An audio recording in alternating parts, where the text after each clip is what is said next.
Hey, welcome everybody to the Unforgettable Experiences live show. I'm Phil Mershon, and I am super excited to be here today with Dr. Matt. He doesn't even use his last name because it's not one that you can say easily, but he is a neurodiversity expert. It's Zabreski, right? Is that how you say it? Zakreski, but it's a hard K. Yeah. Sorry. See, I knew I wouldn't even get it right. So Dr. Matt works. We're going to talk all about neurodiversity and event design today. So welcome, Dr. Matt. Thank you for having me. And I mean, this is such a cool thing because like we connected randomly via LinkedIn, and then it just a conversation turned into a conversation, and here we are going live together. I mean, like, it's so cool. Like when you knock on doors, you never know who you're going to meet and how you can amplify each other's work. I think that's so fun. Well, I know this is a topic that a lot of people care about. Most will probably listen to it later, and that's completely fine.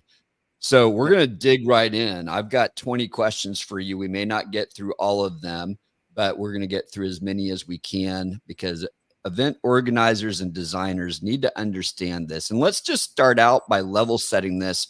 When you say neurodiversity, what does that mean? That's exactly where we should start. So neurodiversity is where that means that everybody has different brains, right? And brains largely fall into two categories. About 80% of people are neurotypical. Their brains more or less function how we'd expect them to for their age. So that's, so 4 out of 5 people who come to your event have brains that, largely speaking, are doing what they're supposed to do. 1 out of 5 people are neurodivergent, right? They have a different brain, and that's ADHD, dyslexia, giftedness, autism, OCD, and the reason I talk about it in numbers like that is that every event has neurodivergent people at it.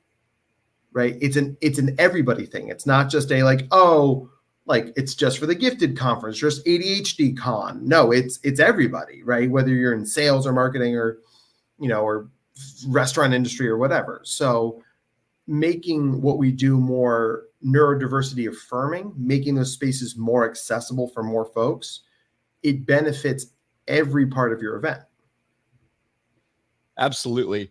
In our conversation that we had a few weeks ago, you mentioned that events have different kind of frameworks or demographics, we'll say, with percentage. Like you're saying the general population, 20% are neurodivergent, but you were telling me at a marketing conference, especially a social media marketing conference where people are in this environment where they're under constant dopamine hits, that has an effect on the brain where that's likely the percentage could be higher. Whereas if it was a long form novelist conference where these are introverts who are used to long periods of focus, and I'm obviously stereotyping here, it might be a lower percentage. So how do you know, like what can I as an event organizer do to know how many people in my audience are neurodivergent and even what that looks like for them? And it's a tricky thing because it's almost like if you build it, they will come. Like you almost have to make the space affirming, and then people will raise their hands and say they need it, right? Because it's tough. You're asking people to self-identify a piece of private medical information that in many parts of the world is still very stigmatized. Right? Like I'm out and proud as a gifted ADHD adult, right? I lead with that. It's a big part of my personal and professional identity. But I have colleagues who are like, yeah, I'm ADHD, but I'm an attorney. I can't say that. Or like, yeah, I've got OCD, but no one can know because then I couldn't be a school principal anymore. Right? So, that's why I would almost say that it's the other way around. Like the more we make these spaces affirming, then people will use them. But, there's no blood tests. You don't have to walk through a scanner. It's like, you have ADHD, right? Like, it's just like, okay, here are the best practices. People will utilize them and everybody benefits from that. But then if you're taking data after the conference, you might say, like, we put in these neurodiversity affirming practices. Did you use them? What did you think about that? How did it help you? And then people can sort of retroactively identify, right? And then you're saying, like, okay, we had 1,000 people at our conference, 307 people raised their hand and said, yeah, that's me, and I loved it, thank you. Now you know that you are tapping not only into a good practice, but into a thing that's serving a sizable percentage of the population you're trying to meet their needs. Let me back up for a second. If 20% are neurodivergent, is that 20% are diagnosed as neurodivergent, or that's what percent are actually diagnosed versus maybe it's hidden? Yeah. And so 20% is the diagnosed percentage, right? So that's Phil. You always surprise me, man. You are so sharp. No, this is AI so that helped. There are always going to be people.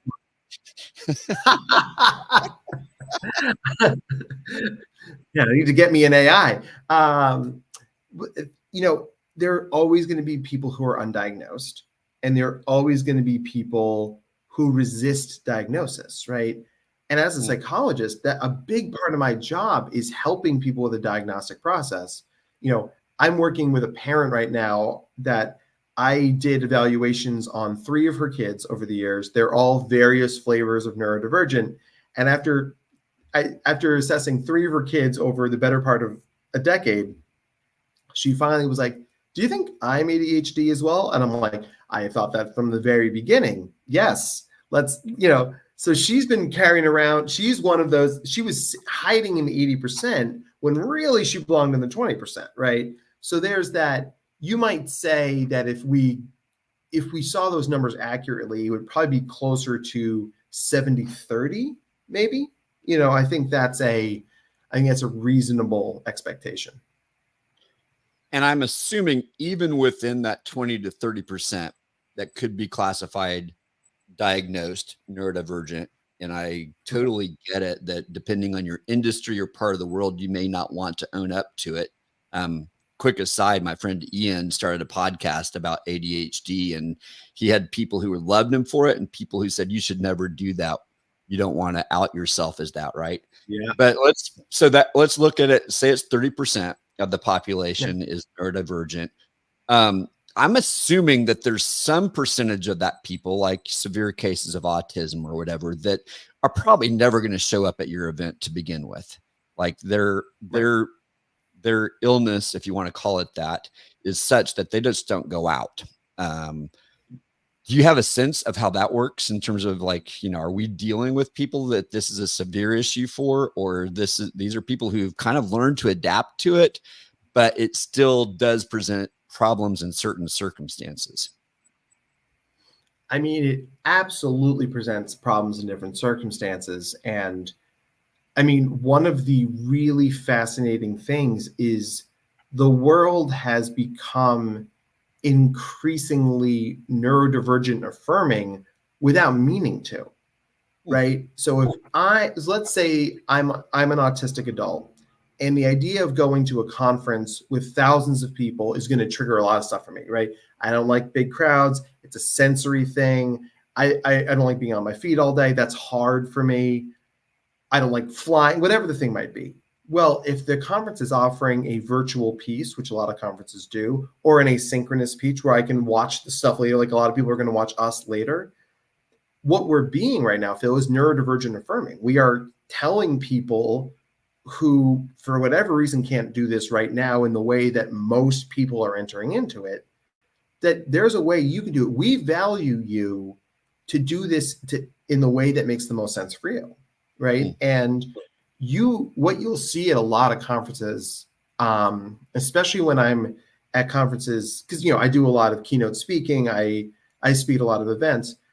And when I'm at things not in the mental health or education spaces, when I'm doing like businesses, corporations, it's fascinating because then you see the people who are really gearing themselves up for this. I spoke at a pretty major law firm, and it was so fascinating to see the people who like definitely wouldn't come to this kind of talk normally, but this talk was directly aligned with their lives, that they were like, I'm gonna bite the bullet. I'm gonna like really make myself go to this.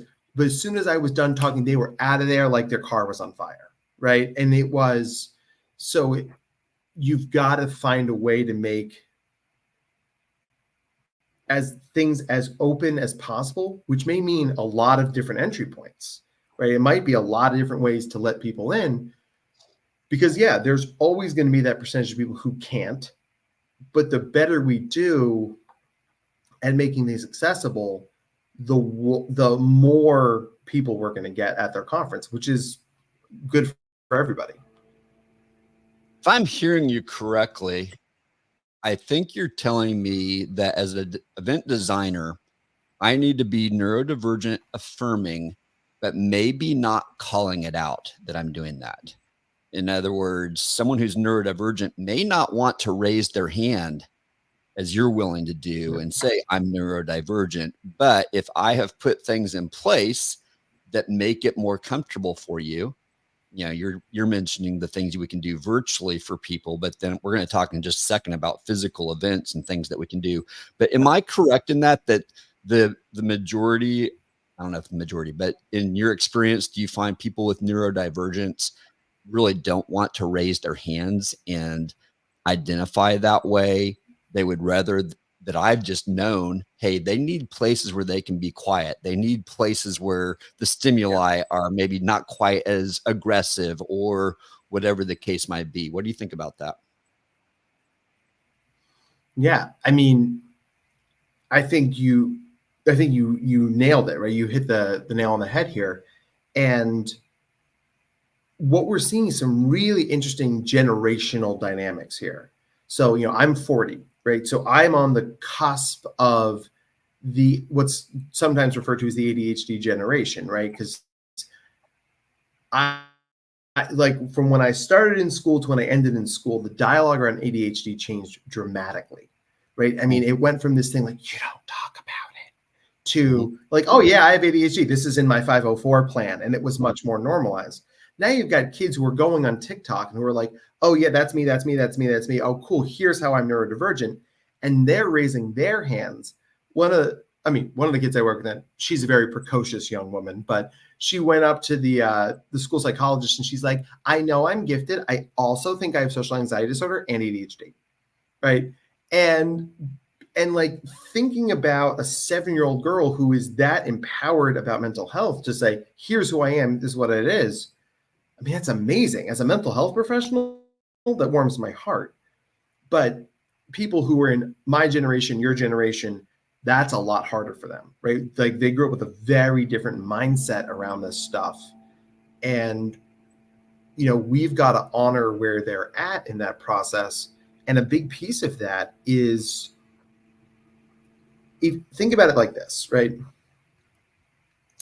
If you are hosting a dinner party, right? What would you make for the main course? Let's just say lasagna. Everybody likes lasagna, right? Lasagna is awesome. Now, let's say that you decide to do meatless lasagna, right? So we're going to avoid that problem, but you've got somebody there who's vegan. They don't do cheese. Now you're going to throw the lasagna in the garbage, right? Yeah. So right? No, you wouldn't do that. What you do is you'd have other things to do, right? So you'd have a salad, you'd have a soup, you'd have maybe, regular noodles that are gluten-free and vegan, right? There's a lot of ways to do it. But the difference between inclusion and between good practices in inclusion and worst practices in inclusion is having that stuff already on the table versus making people raise their hands and say, excuse me, I'm vegan. Now, for all the vegans I know, they've never had any problem raising their hand and saying, hey, by the way, I'm vegan, right? But it's the sort of thing, for things that are a little bit more stigmatized, you want those things to be accessible. You notice when you go to a restaurant, increasingly they'll say in the menu, gluten-free, vegan, because they're tired of answering those questions, right? But also then it's like, if I'm the person sitting there, I can just point at the things that have G's and V's on them and go, that's what I want to get. Right. And it, just like you see like mocktails, right? Some people don't feel comfortable saying, hey, I don't drink, for whatever the reason is they don't drink. But if there's a mocktail on the menu that sounds like a cocktail, you could order that and no one's going to be the wiser, rather than making somebody say, oh, I'm sorry, I don't drink. Do you have anything other than wine? Right. That's what true inclusion is just having a deep menu of options and letting people choose what works for them. You know what you're reminding me of, Matt, is that back in the 2013 to 2015 era, when we were first getting our conference started, we would ask the question about food allergies. And it was a big deal. Like, we went out of our way asking those questions and making sure to plan the menu, and the hotels and caterers, we're all learning how to do that. Well, now we just know, as an event organizer, X% of your audience is gluten-free, and you've just got to have the options for all the different things food-wise. And it feels to me, as I'm listening to you talk, that we need to make the same switch in our brain for how we plan the event for neurodivergent types. Is that a fair statement? Absolutely. And weirdly, this is another way that you were being sneakily neurodivergent affirming, because one of the things that we see with neurodivergent brains is what we call overexcitabilities or supersensitivities. Yeah. So the rates of food allergies, seasonal allergies, GI disorders in the neurodivergent population are significantly higher than the neurotypicals. Wow. So if you're sitting out here listening to us and you're like, oh man, I'm gluten intolerant, I'm lactose intolerant, and I have major seasonal allergies, you might want to see if you're neurodivergent too, right? Because our brains are super sensitive, right? So it's actually what helped a dear friend of mine like finally understand that, like, his brain, it isn't just that he hadn't had enough coffee, right? It is, his brain was like, he was just checking all those other markers. So it's, I'm at a conference right now, and the amount of different food options and where it's staged is very affirming for that, because you got the nut-free table over there, the gluten table over there, the vegan table over there, and people are just self-selecting to where they need to go based on their needs. Yeah, you're not supposed to be diagnosing me here, Dr. Matt, but you are. But I already knew that. So, so question. Let's talk about physical spaces. Sorry. No, I mean, I already had a psychologist tell me that. So although the connection between allergies and neurodivergence has never been made for me before, the prevalence of neurodivergence in myself and my family is well documented. So let's talk about how. What do we need to think about as event designers when we're thinking about the space, the physical space at events, to be affirming of the neurodivergent? What kinds of things do we need to be aware of?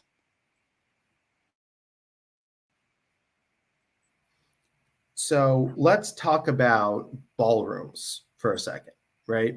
Now, you put a room together.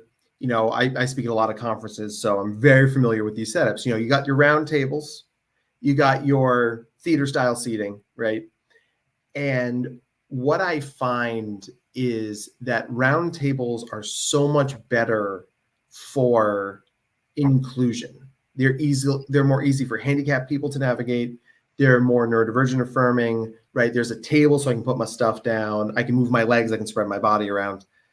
But if you need to fill that room, right? If you need to get 2,000 people in that ballroom to make your numbers work, and rounds aren't going to work for you, I hear for that. Like, we are all slaves to our budget. So if you're going to do that, do a simple thing of put a little bit more space between rows, right? It's like the difference between flying business class and coach. It's like that extra 6 feet, 6 feet, good Lord. Extra 6 inches, that extra foot makes a huge difference, right? And having pass-through rows instead of every 50 rows of chairs, every 20 rows of chairs. What that does is it creates more movability in the space. It allows people to feel a little bit less claustrophobic. And if somebody needs to get up for whatever reason, it is easier to do so. Like, so ease of mobility is a big thing. And I would also leave some space in the back and the sides that allow people who may not be able to sit and engage, who need to engage not by sitting, but by standing, by pacing, right? And that's, whenever I give talks, there's always people wandering around, right? And the first time I was like, no, I'm the speaker. I'm a very big deal. You should be sitting and listening to me, like, like we're in middle school. Like, oh, this is English class. We're talking about Lord of the Flies. You'll sit here and listen. It's like, now, people knit. People, one of the kids I work with, he Rubik's cubes while he's talking to me. I know he's paying attention. He's just doing a thing that's burning off that extra energy for him. So, like, you make the space available for people to wander, to pace if they need to, and then you set the expectations for your speakers, and you're saying, like, listen, these are our affirming practices. They're doing this not to be disruptive. They're doing this to get their needs met, right? If that messaging comes from somebody in your chair, Phil, that trickles down to the bottom of the conference and everybody benefits from that, right? Because there are some speakers who can be a little bit more on the diva side. I like to think I'm not one of them. You'll have to tell me at some point, right? But that's the thing. It's like, you make the space more navigable for different things. You make more room for people to move, and you give them space to, if they have to stand or pace to listen, they've got room to do that. They don't have to sit in a chair, right? It's like the difference between, flying somewhere and going to a rock concert. A rock concert, you have a ticket, and you're row 17, seat 4. But do you ever stay where you are at a concert? You wander around, right? You get a beer, you go up close, you walk away. Like, that's the mindset we're trying to adapt here. I love that. So even with the circles, because when you talked about circled tables, we have maybe 6 seats there. The reason that's affirming is because there's more space and more mobility and more flexibility in the use of the space. Is that what is affirming? Yeah, the usability of that space, and the other piece of it that we should also mention is the idea that you have a little bit more control over your immediate environment, right? Like, if I sit in a row at a theater, I have no control over who's sitting next to me. Mm-hmm. So think about trying to navigate a variable of size of seven other tables that are around versus a variable size of 50 people in a row. I mean, it's just a harder thing to do, right? I go to the New Jersey Education Association conference every year. It's the biggest education conference in the country. It's amazing, but it's this giant convention hall space filled with chairs, and it's like, where do I sit? It's and I'm very extroverted, but it's like hard to find a place to sit. Those sort of round tables make those micro moments, those mini environments, is much more navigable for most people. Yeah, it was interesting. I was at a conference earlier this week, and the first 2 days we were allowed to sit wherever we wanted to. And I like to sit in the back of the room, and in this case, off to the side, because I needed access to the stage when I was going to play saxophone. The third day, they mixed things up and they assigned us seats. And there was a moment of stress of, I wonder where they put me, because I don't like being in the front, because I need that ability to stand up and move around. Part of it may be what you're talking about. Part of it's because my hips start to freeze up if I sit for too long. And so I just need to get up and stretch. And so thankfully they had me in the middle of the room, right in the back where I was perfect, but they didn't know that about me. So it was, they unintentionally had to what I needed. So, so let's talk a little bit about, to sensory. me, Go ahead. Yeah. So I'm sorry, the sensory piece. Yeah, I was going to move to talking about sensory overload and sensory sensitive areas, or sensory friendly areas, because I know that's a big deal when we're talking about the neurodivergent, spectrum of issues that we're talking about. So what are your Yeah. recommendations in terms of creating sensory friendly areas and even just overall awareness of what we need to be paying attention to in terms of what might cause overload? Yeah. So I mean, we could spend the rest of the hour on this, but I'm going to highlight 3 particular things that I think everybody can do. So the first is we want to have not just one, but I would say 2 spaces that are sensory friendly, right? Because what happens with the sensory friendly spaces, everybody uses it. It fills with people. It fills with that energy, the hubbub, the mumbling. It becomes, if you have a second space, then you keep that first space from hitting critical mass. So we want to do that. And you can have you want to have one room that's, you want to have low lighting. I would say have some carb heavy snacks, cookies, pretzels, that sort of thing, some water. People tend to get very dehydrated at conferences, and then they go right from that to alcohol. So that's never a good thing for anybody. So like if we had some water, if we had some carb heavy snacks, you're allowing people to refill their tanks. It also can be really helpful. And once again, this is a question of, it's not going to be possible for every venue, but thinking about different kinds of seating, right? Like thinking about can you have floor seats? Can you have bean bags? Can you have, like I said, it's not going to work in every venue, but sometimes chairs aren't the thing people need, right? People sometimes need to lay on the ground, or they need to really get that full sensory impact of like an ergonomic chair versus like your typical convention center hardback chair, which you said you got bad hips, I have a bad back, right? They're just the worst. Like I stretch more at conferences than I do when I play pickup basketball. It's the worst. So you want to have those sensory friendly spaces. You also want to have a lot of passing time. So between events, don't have it be 5 minutes. Can you have it be 15 minutes, 30 minutes? Give people time to do the things they need to do to take care of themselves in between sessions. Because, my favorite expression for burnout is we get burned out when we borrow from tomorrow to get through today. People get burned out at conferences because they're borrowing from the next session to get through this one, right?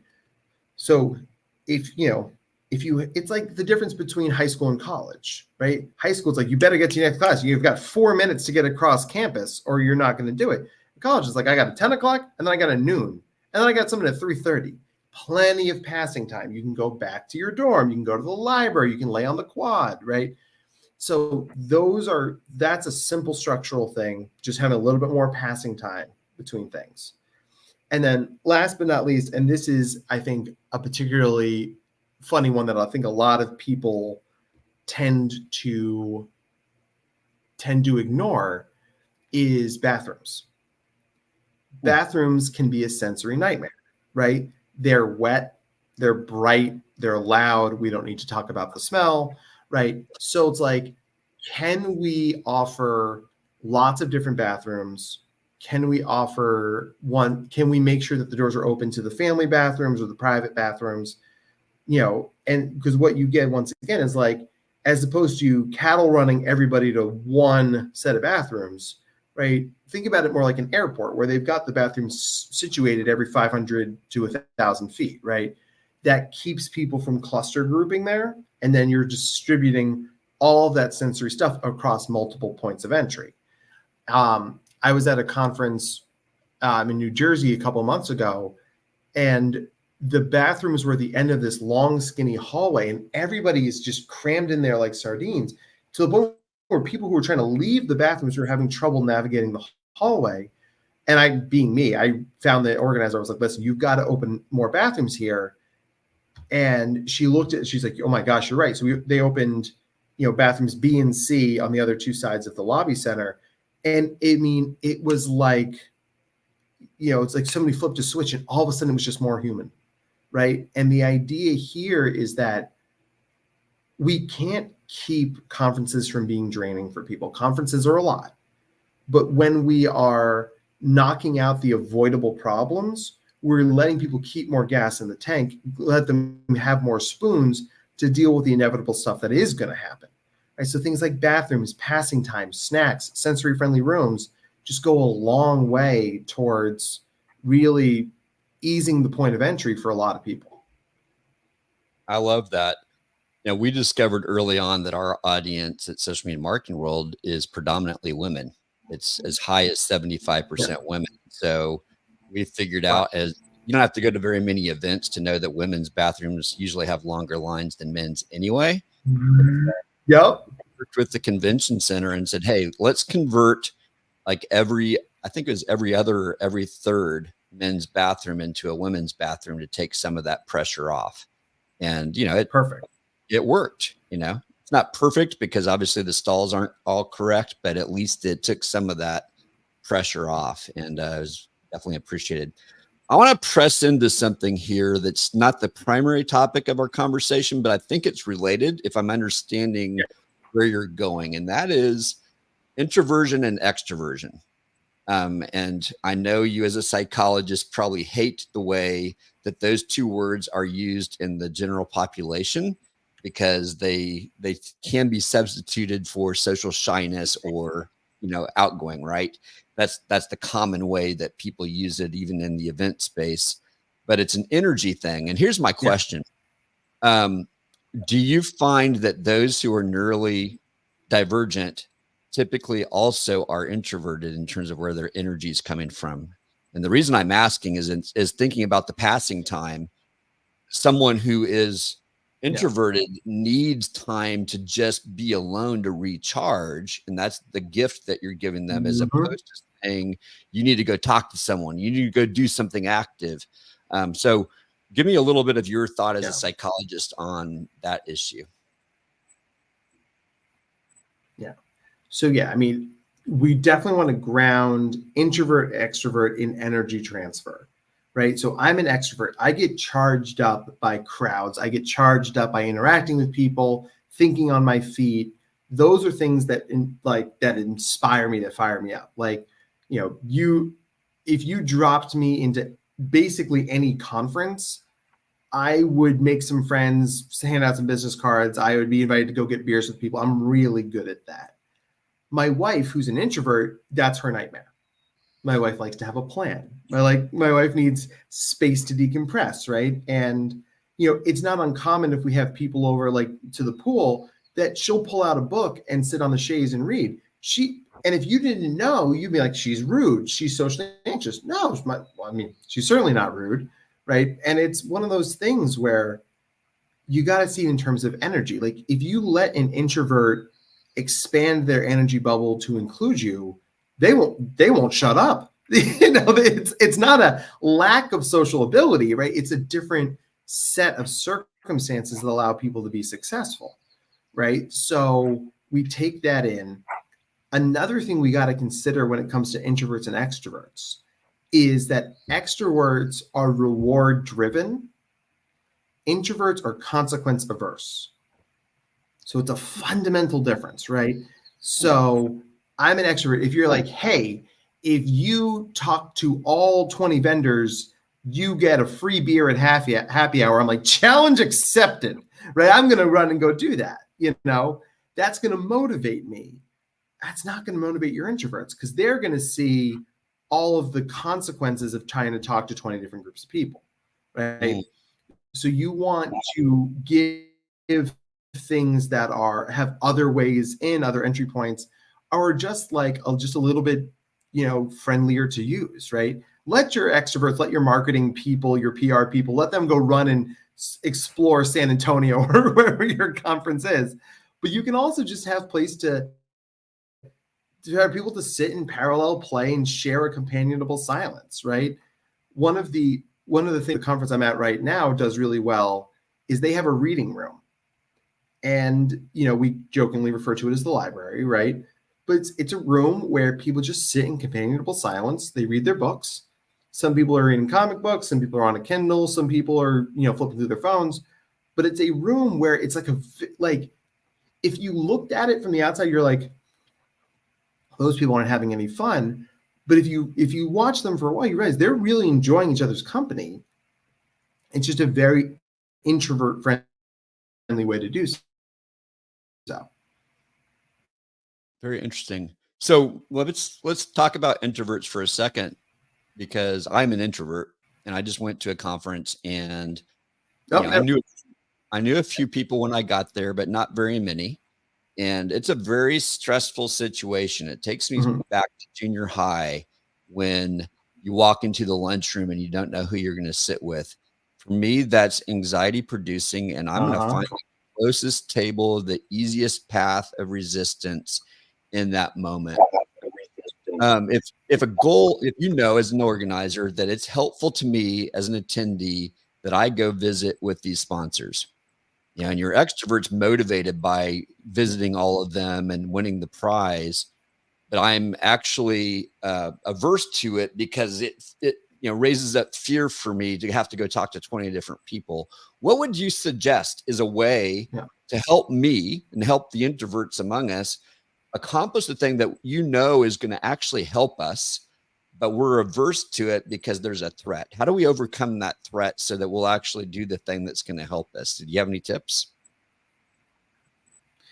Absolutely. And I love that you're asking these questions. Have you seen this thing? It's showing up at more stores where there's two different colors of baskets. The black basket means, please come talk to me. The red basket means, don't talk to me. Right. Okay. Barber shops are doing this too. Right. I'm in the red chair. That means I want to make some small talk. The black chair means leave me alone. Right. Just cut my hair. So we could absolutely set that up at conferences. Red tablecloth means like, I'm just going to sit here in a companionable silence, right? It doesn't mean we can't talk. It just means the expectation of small talk is smaller, right? It allows that person to set their expectations. And once again, if their introvert bubble grows to hold the whole table, then they'll start talking. But it's once again, it's that expectation. Like I fly a lot, and there are times where you sit down on the plane next to somebody, you're like, oh, they're a chatter. They're going to talk.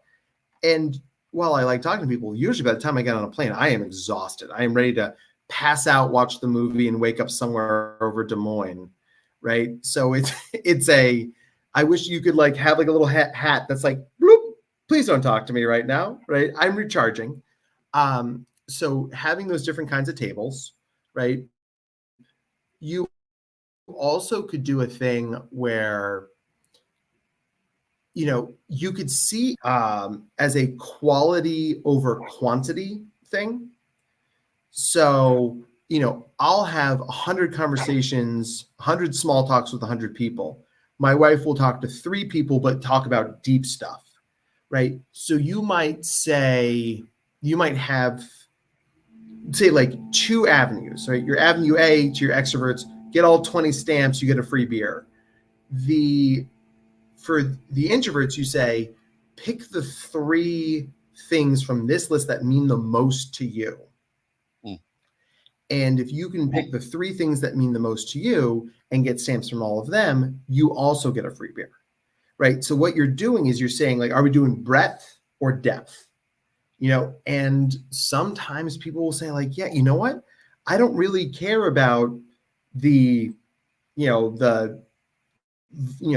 social media platform tables over there, but I really care about HR practices. So I'm going to do those 3 HR tables, bing, bang, boom. I've got my stamps. I've won the prize, right? You're allowing the different ways people engage to engage in different ways. Yeah. I love that. I've, frequently when we do different bingos or, passport games or whatever, I put that number pretty low. Let's say there are 20 sponsors. I'll say, visit 3 or 5. And because more than likely you don't actually need to meet all of them to feel satisfied. This same event that I just came back from, probably within the first 24 hours, I had met enough people that I felt like I don't need to meet anyone new. I feel full. Now, I did meet more people that were cool, and some of the best conversations happened on the last day, but they had created such an environment that I already had some deep, rich conversations, and I was satisfied. which puts me in a better place to be open to the next conversation, which I think that's maybe an add-on to your point there is if you can give people early wins or put them at ease early within the event, then they're going to be more open to the new things that are coming later. So we only have like 15 or 20 minutes left. So I want to move on here. So what are some of the mistakes that you've seen event organizers make? And let's don't name names, but let's just talk about things that you've seen events do that violate what you know is going to create a bad situation or a hard situation for someone with neurodivergent issues. Yeah. So the most dangerous phrase in the human language is "we've always done it this way." Right? Organizations have weight, they have, mythology and standard practices. And I think that when you challenge that, people often read that as I'm accusing you of doing wrong, and I'm accusing you of doing wrong on purpose. Like, as Maya Angelou said, right? You do as good as you can until you know better, and then you do better, right? Most schools in America didn't have handicapped accessible ramps until the Americans with Disabilities Act was passed in the 90s. Now, I think every public building in America has them, or the vast majority, right? That's better, right? I'm not going to sit here and say the people who didn't have those ramps were like against the disabled population, right? They just didn't have them. So the idea here is when you talk to someone like me, I'm not coming at this from a place of like nitpickery. I'm not trying to find all the things you did wrong. It's tweaks to practice to make things better, right? So like from a mindset perspective, it's value added, not finding fault, right? Yep. So let's talk about,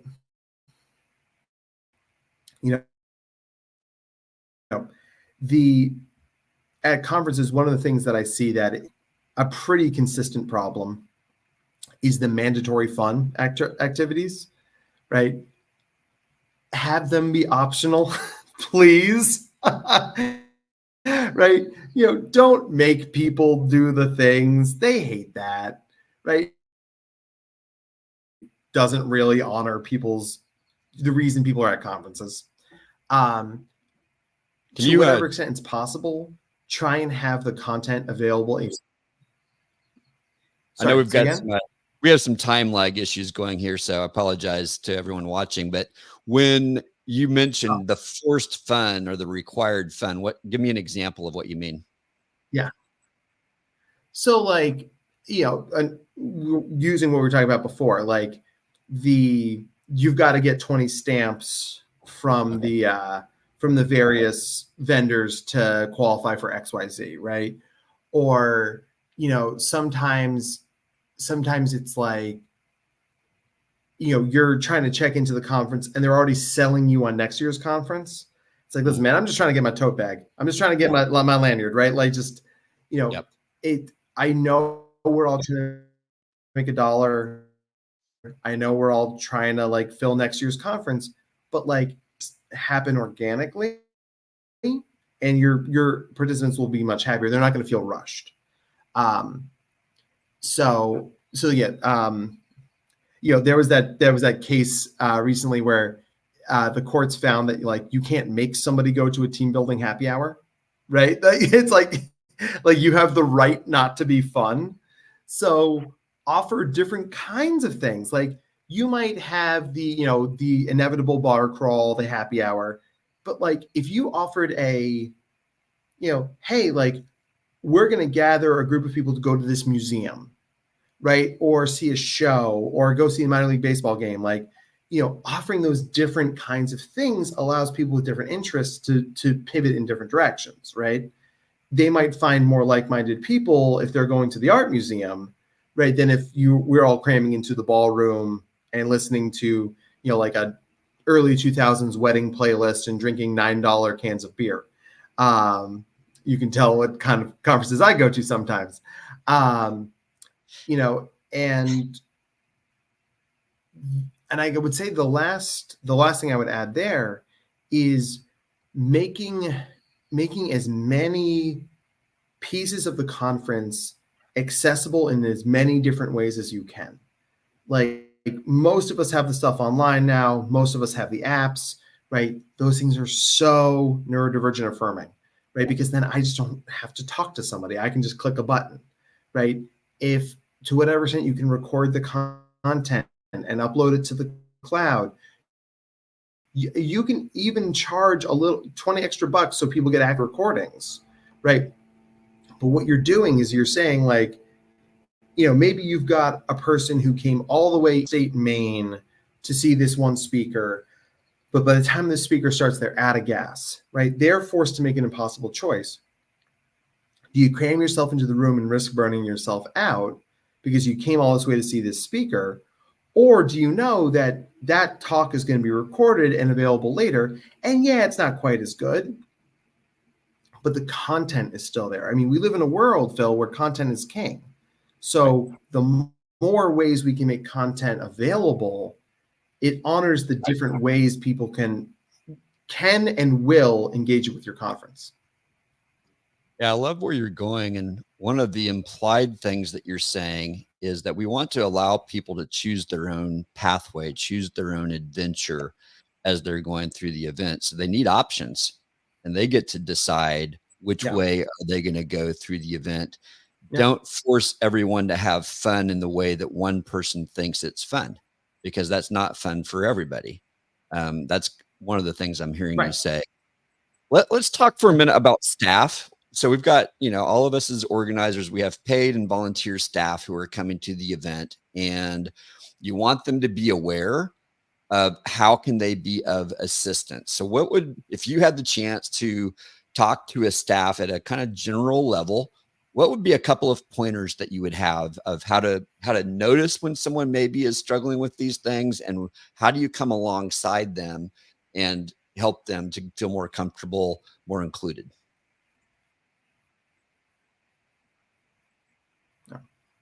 I mean, just the fact that you even asked that question is just so wonderful, and I thank you for it. One of the things that I've seen at a couple conferences recently is at the check-in table, right? You've got your lanyards, you've got your bags, or the standard check-in thing. And then you're seeing booths off to the side. It's like, do I have FAQs? Do I have deep questions? Or do I just need to chat, right?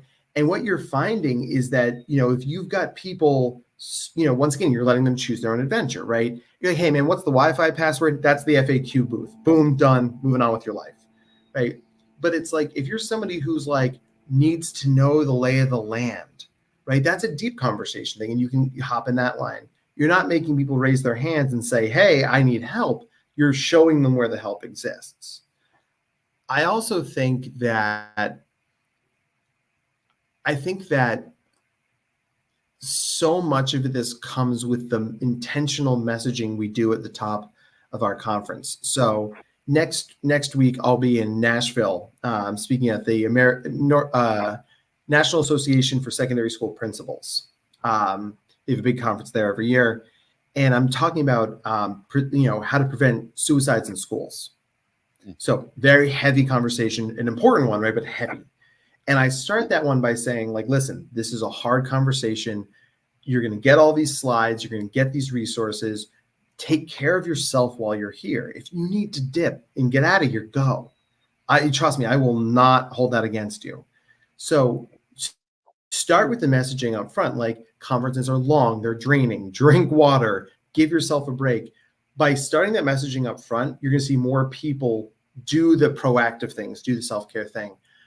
It's also nice. This is one of the reasons why having quiet spaces is helpful, because instead of asking somebody, do you need help? You can say, hey, let's go to the quiet room together. Let's go to the sensory friendly room together. Like, you're not asking, you're directing, and you're giving them a place to go.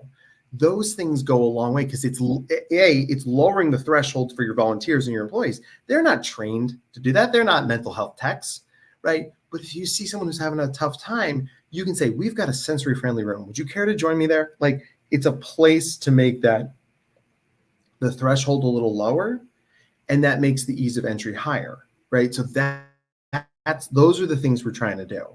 From a mental health perspective, right? The single easiest intervention to do is change the environment. Okay. Right. If I've got a kid who's melting down in a classroom, right, most of the time, if I can they're going to do better, right? It's the environment. If I can change the environment, their brain moves out of fight or flight. Their brain goes, okay, hold on, I can take a breath, right? So if you've got someone who's really struggling in a room full of people, let's get them out of that room full of people and let them catch their breath, right? And I think those sort of things go just an awfully long way of making everybody's job a little easier. I love that. So I think what I'm hearing you say for staff is let them know what the resources are that are available. And then, like I told you about this a few weeks ago, we had a situation where our sound team lost sight of how loud the volumes were getting during a musical performance. And we saw 25 people stand up and leave altogether. I don't think those were all necessarily neurodivergent issues. It was that it was painful, that it was actually hurting their ears. And they're like, hey, we can watch the recording later. This is accosting us. So staff watching and being aware of, hey, one or two people leaving, no big deal. You see a flock of people leave, ask some questions and try to figure out what's going on. And is it something we can solve? Or maybe they actually are all going to the same party, and in which case wish them well. So I think, but I did want to ask you, when when it comes to overstimulation, whether it's lights, whether it's sound, whether it's really tight spaces, I don't know what other kind, or maybe it's odors, right? Aromas could become overpowering. What are your recommendations if the activity, that's what it involves? You're going to this networking party and you've advertised there's a band there, it's going to be loud. What do you suggest you provide for those who maybe that's going to be just too much stimulation? Yeah. So one simple thing you can do, right, is just add on the other side of that networking thing. And if an event with a live band isn't your thing, please join us at this Zoom event next Tuesday at 2 p.m. Right? And we can do this like an Ask Me Anything, right? So we're doing the asynchrony. We're allowing different ways to enter. Also, as a conference attendee, it removes a choice for me. I'm like, okay, I don't have to go to that thing if I wanted to catch up with my buddy from college who happens to live in town, right? And so it's those sort of things. Like, yes, I think the Phil, this is gonna be a weird question. Do you play fantasy football? Not very much, only during the playoffs. Yeah. Okay. Well, so if you're building your fantasy football team, right, you might get Patrick Mahomes for $50 and he's the best quarterback in the NFL. So like that makes sense. But if you can get Mahomes for $50 or you can get Josh Allen for $30 and reinvest that $50 somewhere else, that $20 extra somewhere else, it might be more bang for your buck, right? So I think what a lot of conferences do, and it's very human nature, is they try to make everything equal experiences. I don't think we need to make them equal. I think we need to make them equitable, right? So they, yes, I'm going to lose something by not going to this big networking event where there's all the people handing business cards. The energy is going to be different. But I'm offering people who can't or won't do that energy still a way to play the game, even if it's a little bit different, right? And that's the idea. It's different pathways towards the goal, right? To go back to the dinner party thing, like the salad might not be as spectacular as your lasagna, but the salad is there, right? And I can choose to eat that salad, right? That's like choice, options, equity. That's what's driving the world forward. And you're going to have people who are now spending more energy on the stuff you want them to be spending energy on, not the energy on like trying to figure out where they're going to have lunch, right? Because those are the things that, the things we're all there for in the first place. Well, it's an interesting analogy because, as an organizer, let's say I've got $100,000 that I'm spending on parties. I might put 80,000 of that into the big party with the band and the lights and all the stuff and the food and everything going on. So therefore, in my perception, that's the best thing I have to offer. And maybe only 20,000 is going to all the other events. Yeah. This is fictitious, but maybe for me, Film or Sean, Right. going to that event, the loud music situation, even though I love music, if my goal is I want to make some deep connections, I actually know that's not going to happen there. If I just want to have fun and watch people make fun of themselves, make fools of themselves, and have a couple drinks, that's the place. But if I want to have some deep connections, I would rather go to somewhere that's much more simple, where you've created a quiet place with some good food and maybe even curating some opportunities to meet a couple of people who will be interesting to me. I will leave saying that was worth it. I literally made this choice 2 days ago at this event I was at, where I was standing in line to talk to an expert, and I was deciding, do I stay in line to talk to this expert, or do I go to the networking event, which I know is going to be fun, but it's going to, I don't need a networking event. I need to talk to this guy. And it was 100% worth it. 15, 20 minutes with him versus an hour at the networking event. I got way more out of that conversation, even though it required standing in line, waiting for everyone else to ask their questions. For me, that was worth it. And I think that's what you're suggesting is we've got to create those options for people, knowing that for me, that was not an $80,000 decision versus 20. That was what's going to get me the most value out of this time that I have available to me. Mm-hmm. And one of the things that I have seen a lot of schools do is do events where you have essentially like chunks of time where you have availability for someone, right? It's like a library concept. So like you could check out the CEO from 2 to 2:15, right? That's the time the CEO is available in this slot. And you might have the CEO sitting at a table of 10 people who have used that time. The CEO might have then a 2:15 to 2:30, 2:30, well, et cetera, et cetera. What you're doing is you're allowing people to invest that time and energy in a different way. Because there's people who want to like add to their business card collection. There are some people for whom, especially your introverts, who are seeking, the deep conversation, the meaningful engagement, and having two separate pathways honors both of those journeys. 100%. I know we're getting to the point where you've got to get to another conversation, but I want to ask one last question. And this is one that will be very personal for you. I'm here for it. Because you claimed you have ADHD. Okay. So as an event organizer taking care of speakers who are neurodiverse, what are some things that you wish organizers did? And what are some things that you recommend that we do to better take care of those? Because I'm guarantee it, we're at least average of population as speakers, and maybe we're a higher percent, because maybe that part of why we're good at what we do is because we have some of these issues going on. So what are your recommendations as it relates to speakers? I mean, give me a green room. Give me a room where I can sit and I can get my thoughts together and I can go over my slides one more time, have a coffee, have a water. It amazes me when conferences don't have green rooms. And it doesn't even need to be as formal as like a green room. It could just be a space away from people where you can just get your head together. Because that, speaking takes a lot out of you. I'm exhausted when I get off that stage, right? And then you get the inevitable crush of people who want to talk to you, which is, listen, that's what we signed up for. But then I need to have a place I can retreat to, because I've had people follow me into the bathroom. I've had people follow me to my hotel room, right? And I'm not like Austin, I'm not like Justin Bieber here. Like, I'm not that cool, but like, it really is one of those things where,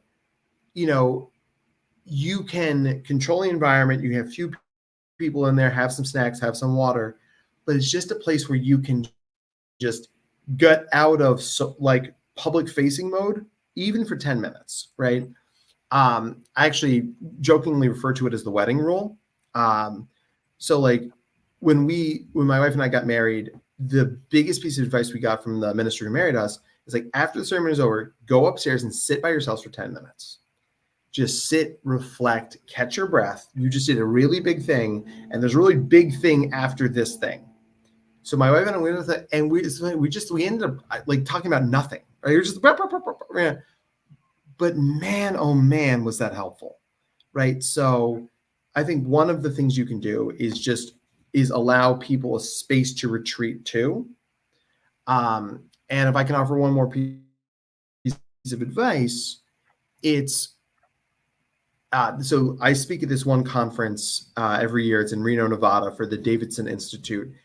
And they have the most detailed schedule. It's like, here's when you need to leave by. Here's when we need you there. Here's your call time. Here's the person you call if you have a problem. There's going to be a person there to guide you.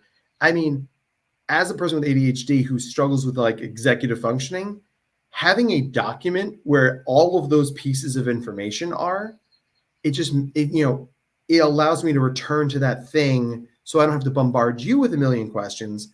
It also makes my anxiety go down because I know what's up, right? So it's really one of those things. If you create that master sheet, you're empowering your speakers, you're freeing up time for you to do other stuff, and everybody knows what's going on. It really is a win-win.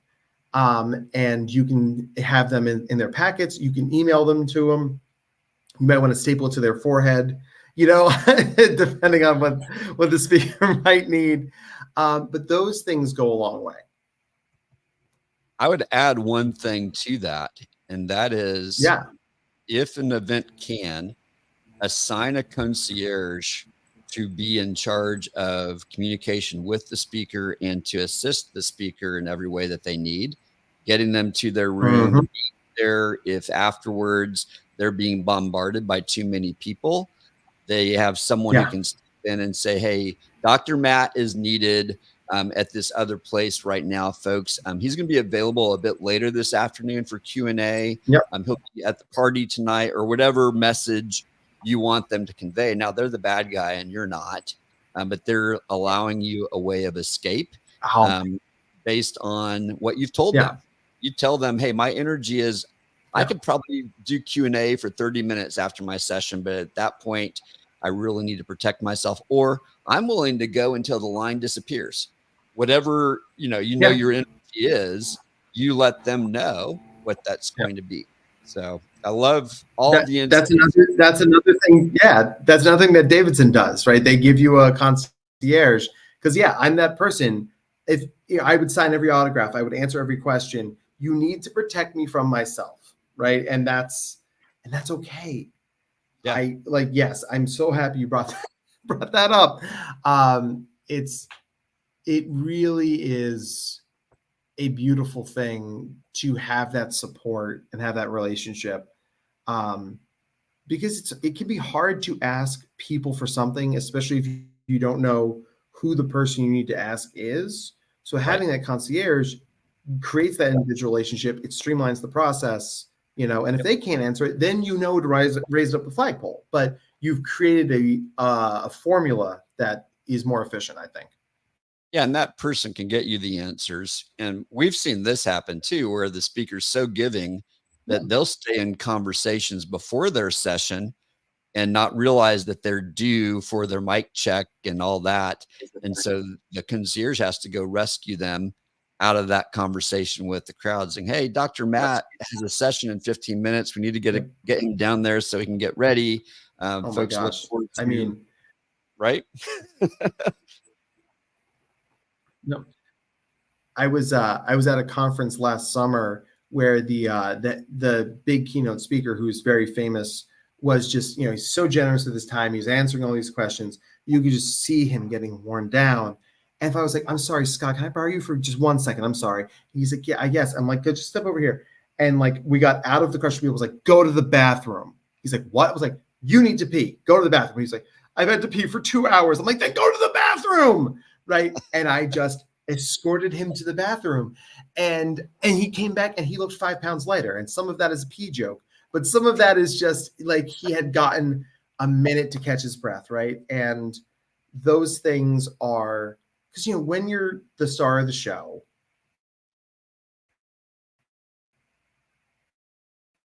people give up their time and money to see you, to experience you. It's hard to say no to that. It's hard ever, so just having somebody who can run that interference, is just it's going to make everybody's life easier for sure. All right. So I'm going to end with my signature sign off, which is I'm going to play for a minute. And then I'm going to give you a chance when I'm done to say any closing thoughts that come to mind as you hear me play. So if you don't mind, we'll just take a couple more minutes and then we'll be done. Okay. All right, let's do it.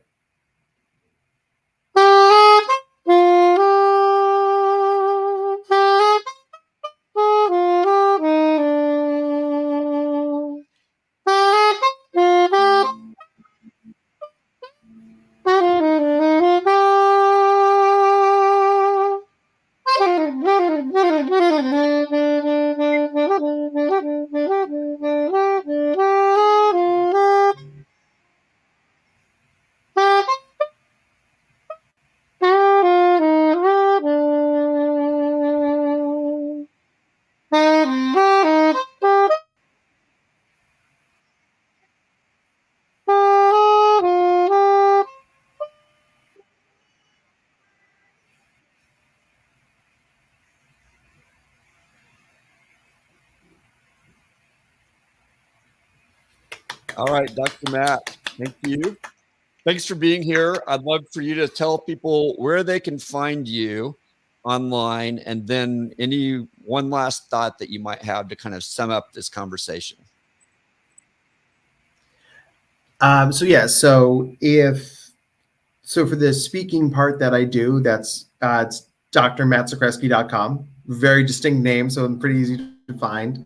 And I just like talking about this stuff. It just fires me up. I just love I'm so lucky that I love what I do. I've got a book coming out in the fall, so you can buy that book too. And it's got a lot of these strategies that we talked about in there. And the thing that is really my biggest takeaway here is that so much of these shifts of honoring people who approach your events in different ways. You don't have to reinvent the wheel. It's little tweaks here or there. It's an allocation of resources. It's asking different questions. It's being open to that feedback, right? And so this is easier and cheaper than you think. And the rewards on the back end are huge. So it's not just the right thing to do. It's also better for your bottom line, right? So, we didn't say anything today that's like, you need to build an entire venue from scratch, right? It's little things, and your humility, Phil, to ask those questions, to bring somebody like me on to talk about it. I think everybody in the industry benefits from these kind of conversations, because it's like, oh yeah, these are things we need to do. And look how much easier they are than we thought. That's awesome. Absolutely. Well, I appreciate you being here, Dr. Matt, and thank you for your time. Thank you, everyone who's been listening live. And for those who listen in the future, let us know what insights you take away or what questions you might have. We had lots of questions we didn't even get to because this just stirred up so many extra questions. So appreciate you being on here, Matt, and look forward to your book. It's exciting that you've got that coming out. Yeah. Well, all right. If any of the questions I can answer, send them to me and I will happily answer them. Sounds great. Thank you, everyone. Have an amazing day.